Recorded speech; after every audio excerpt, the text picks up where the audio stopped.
my Effects Magic webinar, and let me go over here real quick and switch to show you what's we're going to be having in store for you today.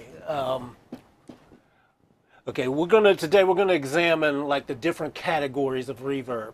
Reverb, we talk about, when we talk about effects, we usually think about, the broad thing of reverb, delay, chorusing, doubling, things like that. But reverb in particular has a bunch of different things. Today we're going to be talking specifically about drum reverb, but when we pick reverb and try to pick it for drums, there's a lot of subcategories. Now what we're going to do today is based on my Effects Magic 7-module training course that this is right now what's going on is we're on the second part. We already had part one, the step one, where we assessed what different sounds needed. So whether, a guitar needs like chorusing, phasing, flanging, doubling, delay, or whatever, whether a vocal needs reverb or fattening, pitch shifting, or whatever. We already went through those different things, and we included drums and various things to get an overview in module 1. This is module 2, and we're specifically going to be talking as we get deeper into in the course, we go even deeper. But this particular one, I wanted to dig deep on everybody's favorite subject, which is drums, because drums are the foundation. It's the perfect place to look to examine the categories of reverb and see how they affect it. Then that way you can, once you understand what's going on within drums, you can expand it, that same knowledge, and apply the categories to vocals, to guitars, keyboards, and any other instrument that you want, once you have an understanding that is deeper than the broad category, okay? So when we go into this, we're going to be talking about how to choose the perfect type.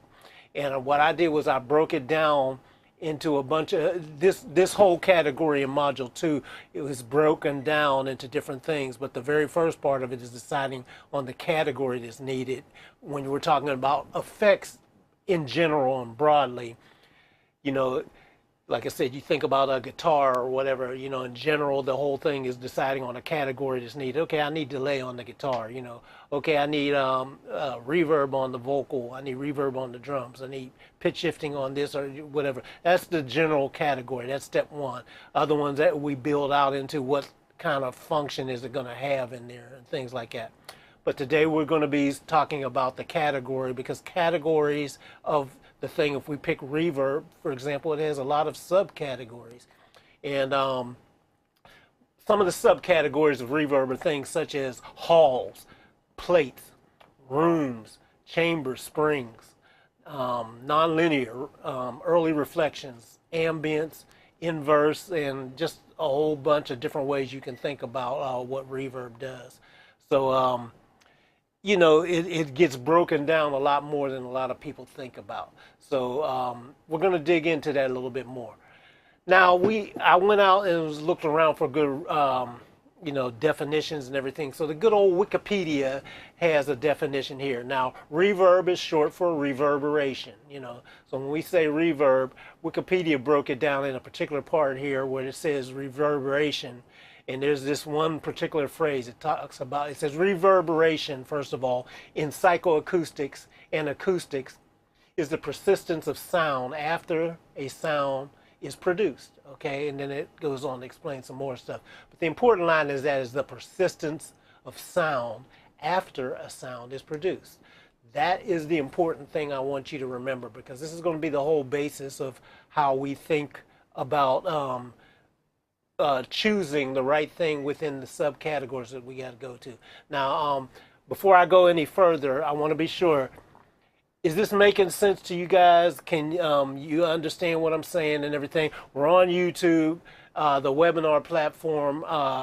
You may have closed out already or whatever, but what I'm going to do is I'm just going to go back and do a quick check-in on the webinar platform real quick, just to see if anybody has anything, if there's any problems before I get too deep into this. So stand by for a hot second and let me just take a quick look and see if there's anything going on in this thing. Okay. Okay, I don't see any additional messages or anything, so I'm going to go back here and stay on this platform. We got this working now. So understanding this, this is how we're going to break things down into what defines the subcategories of reverb, you know.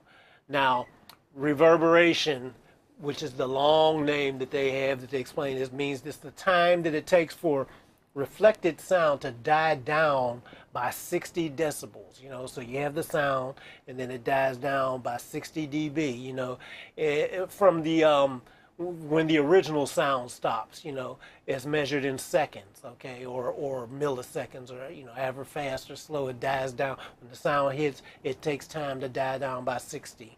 And the reflected sound tends to build up in different rooms and environments to a level that's louder than the direct sound. Reflected sounds mask the actual direct sound, actually. So what's happening is, like me in this room, for example, imagine this. Say if I could, if as I spoke, every time I said a word or something, a tennis ball came out my mouth, you know, or even better, those super balls from back in the day. Something comes out and it starts bouncing all around the room and everything. That's how sound does. So every time I'm saying something, something's coming out and bouncing going all across the room, and it's going everywhere. After a while, it's going to overwhelm me because it's going to be bouncing around so much. The more things that come out and everything, that's what they mean by it gets louder and masks the direct sound. After a while, there'd be so many things bouncing around in here. If you were imagining the balls, this room would be filled with all of those, and you would no longer pay attention to me.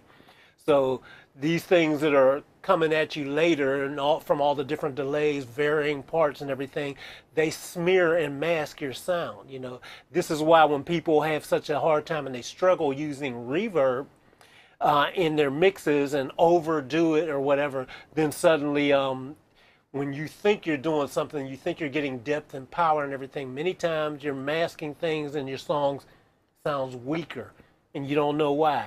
You know, but then the other opposite side of that is when some people do things like there was a time back in, I guess it was the 90s or early 2000s, where it was kind of the back to dry and back to mono method. But that's the other extreme, and that doesn't work either. That's boring and everything. So what you want to do is go from a boring, just flat sound that has no kind of interest, no kind of depth, nothing to really keep you engaged, you know. It's just kind of there in your face. Well, after a while, that gets one-dimensional. And the best of both worlds is to have the dimensions, you know. So some things can be flat and straight and dry and right in your face, but they need to be layered like a sandwich, and all these things. Some things, you know, front to back, you know, some things side to side, some things in close, some things wide, some things that seem to, in the illusion, to be tall and in the back of the stage, some things in the front. These things are all very, very, very important, you know. So I hope this concept of what's going on with reverb sinks into your mind. It's about the persistence of sound after the main sound is long been gone, you know. Now, knowing this, you see I have this picture of this room up here. It's a hall. This is a concert hall, okay? And this concert hall, it's a huge hall now. When you look at something like a concert hall, and I want you to just think, because a lot of this thing before, when you're mixing and you want to imagine what you got, is imagining what the environment will sound like based on your direct sound once it's in there, what happens, having a good imagination. So when you see something like this, you can imagine, look at that stage and a sound that's on that stage. Once it leaves the direct sound, and thinking about what we know about it, the sound getting mass, sounds building up, and it overtaking the original sound. You see how that sound can come out of the original thing on that small little stage there and bloom out into that whole room, bouncing around on everything, and easily just cover up what was going on there. Now that's a knowledge that you can have that'll be different when compared to something like, say, a plate. A plate does it, you have your direct sound, but then it goes through this electronic thing that's a piece of sheet metal inside of this box, electrified with different things to pick it up and then re-blend it into the original signal. And then they have ways of lengthening it and shortening it. Okay, well, that's an electronic way versus the acoustic way on thinking of a hall. So it has a different sound, different tonalities, different textures, different um, the textures like on some things can be more dense and other ones can be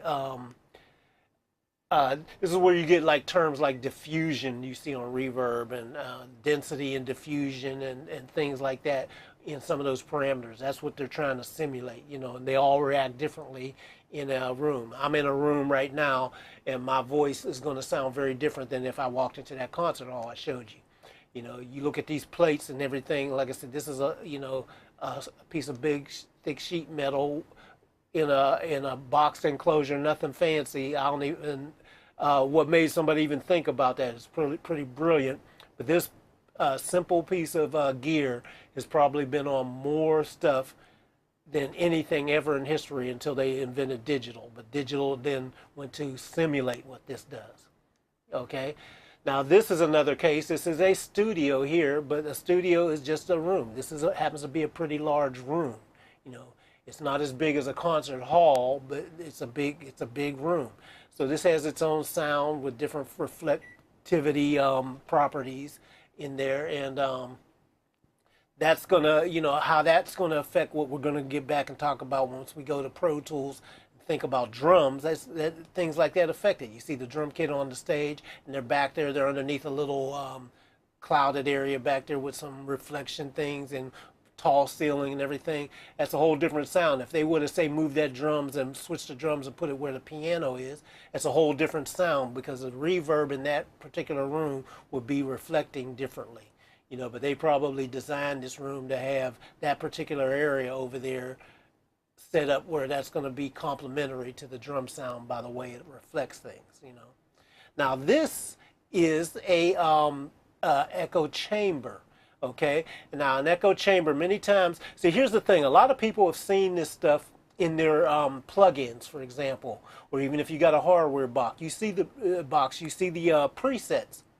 So you see a preset that says chamber, but maybe you've never actually seen a chamber to really know what that is. So this is why I'm showing you this stuff. It's very important.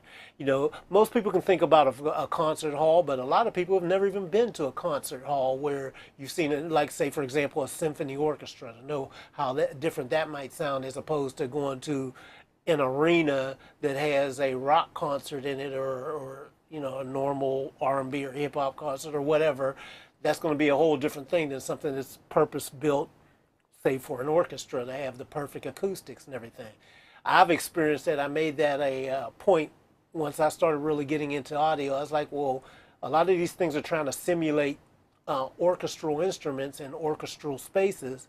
I really should go to hear an actual live orchestra and see what that sounds like and what that is, you know. And I love because it's a whole different thing when you can go in some places and they've been designed so where you can go anywhere within a live environment and hear all the instruments. Well, once you have that concept in your mind, you can simulate that in creating and crafting the different reverbs you want. Because, you know, you don't have to be doing necessarily a live orchestra. You don't have to even be doing, say, big band or jazz or anything like that. You can still use that concept when you think about doing something that's a small rock trio or a jazz trio or whatever in a room with a few people. Now getting back to this is an echo chamber. So an echo chamber is, you can tell that this is just a big concrete room, all solid hard surfaces with a lot of reflectivity in it. They've got chambers, some chambers that are completely wooden rooms that the sound bounces around in a different way, and they build it like that. You know, when I worked at Lion Share Studios for Kenny Rogers back in the day, we had a studio because the studio was built onto what was a former apartment building. So what they did was they simply, the apartment building had a swimming pool. So that was a big dugout concrete structure. They simply covered it over, and you know, put access to it where we could get in there, put some speakers in there and microphones to mic it up. That's the chamber, and it was a great sounding chamber. That was one of several. The pool was our big chamber. Then we had a smaller chamber that was a little shorter, but it was in an underground space that was kind of almost like a basement or something like that, you know. So and that had more of a wood texture in there. They lined it with some good hardwoods and then mic that up in there with speakers and microphone. And there's a whole nother sound, a little warm chamber kind of thing, smaller and a different type of sound. When you know what these physical things are, they give you a better concept of what's going on.